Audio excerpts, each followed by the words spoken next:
நான் தான் எல்லாம், என்னால் தான் முடியும் என்ற எண்ணம் உள்ளவரா நீங்கள்? தயவு செய்து இந்த பதிவை கேளுங்கள். இந்த உடம்புதான் இதுவரை இளமையை சுகித்ததா? இந்த சூம்பும் மார்புகளுக்கா இத்தனை கண்கள் வட்டமிட்டது? பெருத்தன சிறுக்கும் சிறுத்தன பெருக்கும் என்று பட்டினத்தார் பாடியது இந்த நிலையற்ற பொய் வாழ்வைதானா? இன்னும் இழுத்து கொண்டிருக்கிறான். செத்து தொலையவில்லையே என்று மனைவியும் சுற்றமும் பேசியது. எனக்கு அவர்கள் என்னை 100 ஆண்டு வாழ்க என வாழ்த்தியது நினைவுக்கு வந்தது.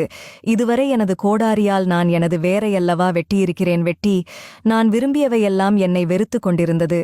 இளமையாயிருக்கும்போதே முதுமையை பழகியிருக்க வேண்டும். அறுசுவை உணவை தேடி தேடி உண்ணும்போதே அது மலமாகும் என்று உணர்ந்திருந்தால் அடுத்தவர் உணவை நான் பறித்திருக்க மாட்டேன். அனைவருக்கும் பயன்பட வேண்டிய பொன் பொருளை ஒரு திருடனைப் போல் பதுக்கியிருக்க மாட்டேன். காலம் கடந்த ஞானம், பாயும் நோயும் தவிர யார் துணை வரப்போகிறார்கள்? இறந்தாலும் எனக்காக யார் அழப்போகிறார்கள்? பிணமான பின் இந்த மாளிகையும் பணமும் எனதென்று நான் சொந்தம் கொள்ளவா முடியும்? சந்தனத்தால் மணந்த உடல் என்றாலும் இறந்தால் மணக்கவா போகிறது? கண்ணே மணியே என்று கொஞ்சிய தாயும், காதலா என் உயிரே என்று சொன்ன மனைவியும் பிணமான பின் சுடுகாட்டில் அல்லவா விட்டு செல்வார்கள்? பிரியமாட்டேன் என்று சொன்னவர்கள் பிணம் என்று வீசி சென்ற பிறகு மண் என்னை பார்த்து, மகனே, நான் இருக்கிறேன், என் மடியில் வந்து உறங்கு என்று என்னை மார்போடு தழுவிக்கொண்டது. உங்கள் உடலில் இருக்கும் ஒவ்வொரு உறுப்பும் நீங்கள் உயிருடன் இருக்கும் அத்தனை நாளும் பயன்படுத்தவே படைக்கப்பட்டிருக்கிறது. அதனால் வயதானால் அந்த நோய் வரும், வயதானால் இந்த நோய் வரும் என்று சொன்னால் தயவு செய்து நம்பாதீர்கள். உங்கள் கூடவே வாழும் மிருகங்களை பாருங்கள். மரணம் வரும் வரை தன் வேலைகளை தானே செய்து கொள்கிறது. எந்த பறவைகளும் தனக்கு வயதாகிவிட்டது என்று தன் குஞ்சிடம் சாப்பாடு கேட்பதில்லை. எந்த மாடும் படுத்துக்கொண்டு தன் கன்றிடம் தண்ணீரோ உணவோ கேட்பதில்லை. எந்த பூனையோ நாயோ படுத்த படுக்கையாக இருந்து கொண்டும் மலம் கழிப்பதில்லை. மரணமடையும் நாள் வரை ஆரோக்கியமாக சுயமாக தன் வேலைகள் அனைத்தையும் செய்கின்றன. மனிதர்கள் மட்டும்தான் வயதானால் நோய் வரும், இயலாமை வரும் என்று நம்பி அடுத்தவர்களை எதிர்பார்த்து வாழ ஆரம்பிக்கிறார்கள். நன்கு ஞாபகம் வைத்துக் கொள்ளுங்கள்.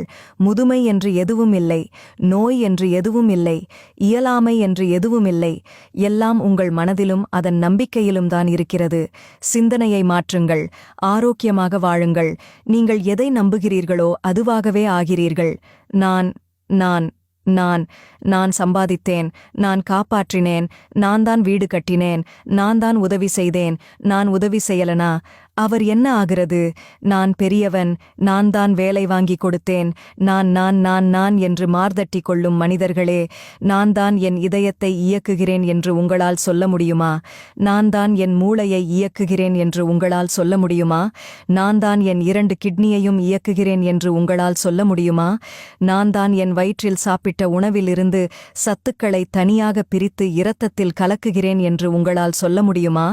நான் தான் பூக்களை மலர வைக்கிறேன் என்று உங்களால் சொல்ல முடியுமா?